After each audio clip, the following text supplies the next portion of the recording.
बैतूल का सतलोक आश्रम बना मिसाल। पिता की चिंता अब हुई खत्म। सतलोक आश्रम बैतूल में हुए 4 अनोखे दहेज मुक्त विवाह।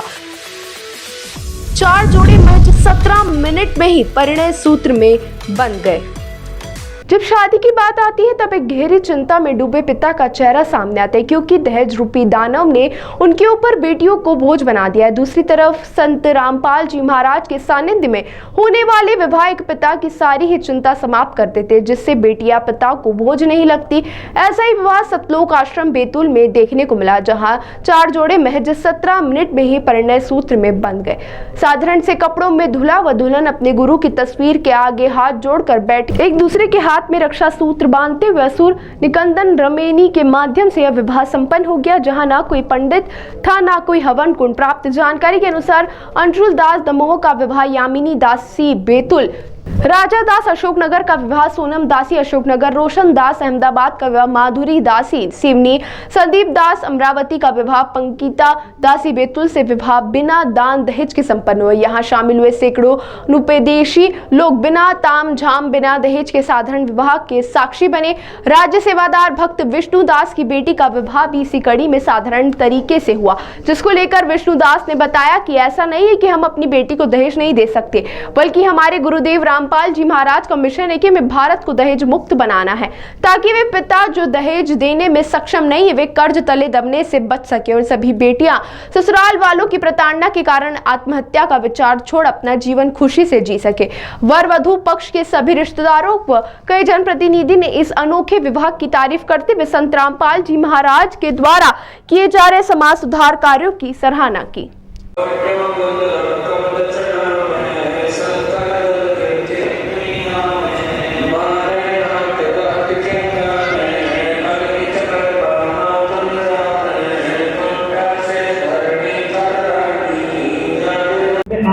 जी नहीं, मुझे ऐसा बिल्कुल भी नहीं लगता है कि मेरा यह सपना अधूरा रह गया, क्योंकि मैं मानती हूँ कि सजना संवरना ज़रूरी नहीं है।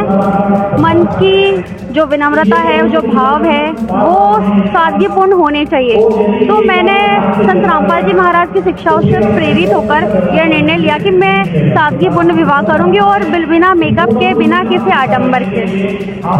मैम, आपने बात की कि संत रामपाल जी महाराज जी की शिक्षाओं की, तो मैं आपसे ये जानना चाहती हूँ कि संत रामपाल जी महाराज जी की शिक्षाएं कौन कौन सी?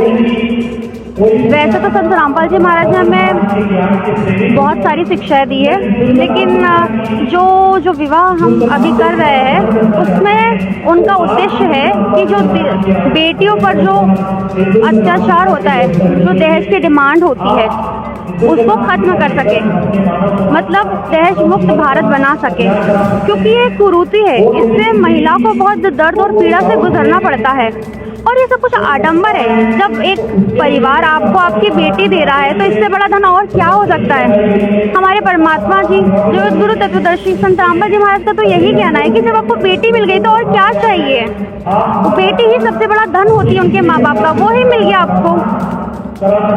मैम, इस विवाह में आपने किस तरीके की रस्में की?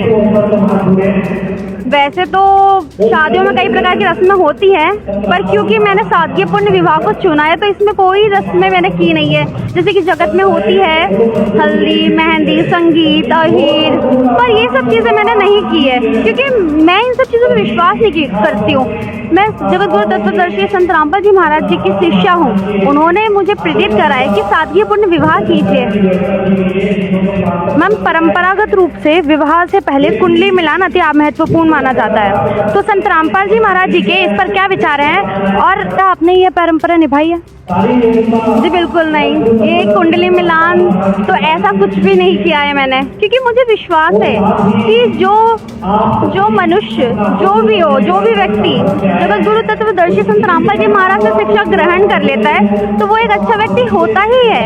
हमें कुछ भी जांच पड़ताल, कुंडली मिलाना, इन सब चीज़ों की जरूरत पड़ती ही नहीं है, क्योंकि ये सब वैसे शास्त्र के अनुकूल है ही नहीं। और हमारे गुरु जी संत रामपाल जी महाराज बताते हैं शास्त्र अनुकूल भक्ति, तो उसके अनुसार हमने बहुत ही सादगीपूर्ण विवाह को चुना है, जो कि 17 मिनट में खत्म हो जाता है। मैम आखिरी प्रश्न हमारा आपसे यह है कि आज की युवा पीढ़ी life is all about enjoyment और वन लाइफ वन चांस जैसे विचारों को अपनाकर भव्य शादियों को इम्पोर्टेंस देती है। तो आपने संत रामपाल जी महाराज जी की शिक्षाओं के अनुसार सादगीपूर्ण विवाह को चुना, तो आपको लगता है कि इस निर्णय से आपने अपने लाइफ के एंजॉयमेंट को खत्म कर दिया है या सीमित कर दिया है? क्या विचार है आपके?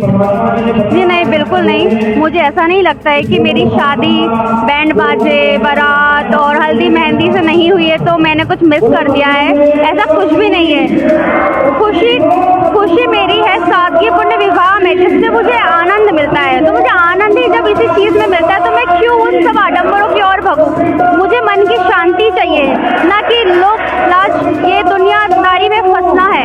मुझे समाज को कुछ भी नहीं दिखाना है, मुझे अपने अंदर मन की खुशी चाहिए और वो खुशी मुझे मेरे परमात्मा की भक्ति और सादगीपूर्ण तरीके से रहने में ही मिलती है।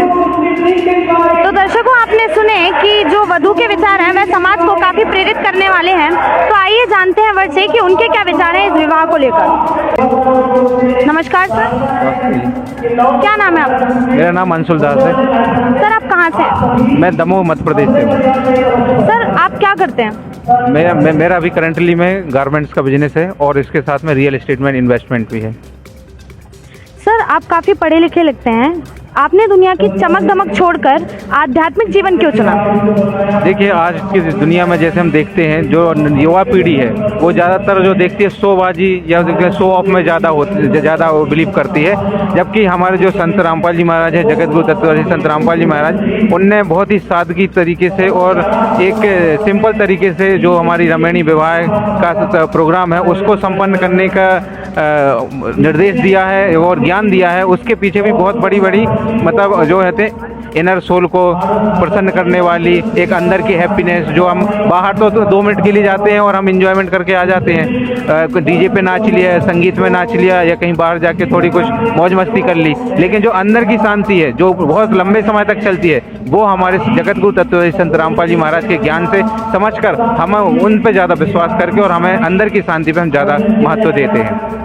सर दूसरा प्रश्न हमारा आपसे यह है कि लोग सोचते हैं कि धर्म और मॉडर्न लाइफ एक साथ नहीं चल सकती, तो इस पर आपका क्या कहना है? मुझे लगता है धर्म और मॉडर्न लाइफ एक साथ चल सकती है, बस मॉडर्न लाइफ को एक गलत तरीके से परिभाषित कर दिया गया है। मॉडर्न लाइफ को आजकल सोचते हैं जो सिगरेट पी रहा है, दारू पी रहा है, डांस कर रहा है तो ये मॉडर्न है, या फिर जो अच्छे बड़े रेस्टोरेंट में कुछ या कोई बड़े विलायला में अपना कोई रमैनी का कार्यक्रम या फिर थोड़ी शादी का कार्यक्रम करते हैं तो वो मॉडर्न है। ये हमारी सोच आजकल गलत बन चुकी है।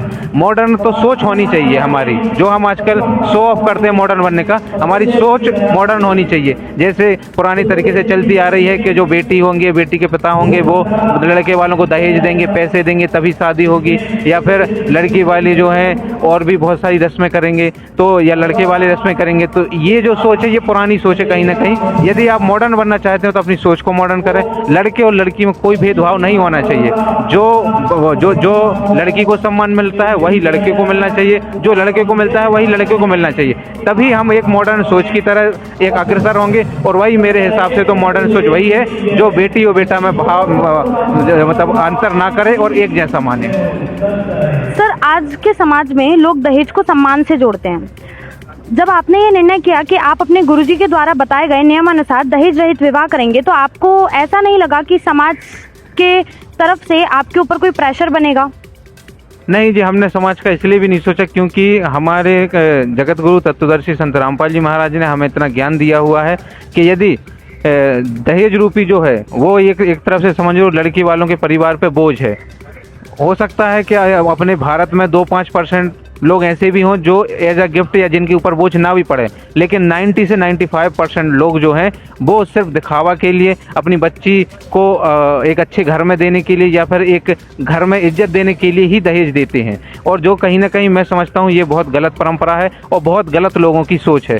मेरे हिसाब से तो लड़की के गुणों की पूजा होनी चाहिए, लड़की के व्यवहार की सम्मान होना चाहिए, लड़की का सम्मान होना चाहिए, उसके पैसों से उसके लिए कभी नहीं तोलना चाहिए। ये जो मुझे लगता है ये बहुत पुरानी सोच है, और यदि हम मॉडर्न युग में जी रहे हैं, मॉडर्न सोच के साथ जीना है, तो हमें ये दहेज की परंपरा खत्म करके एक सभ्य और सुशील समाज बनाना चाहिए। जैसे यदि देखा जाए कि यदि हम दहेज लेते हैं या देते हैं तो इस पे समाज जो है वो लड़की को बोझ समझने लगता है।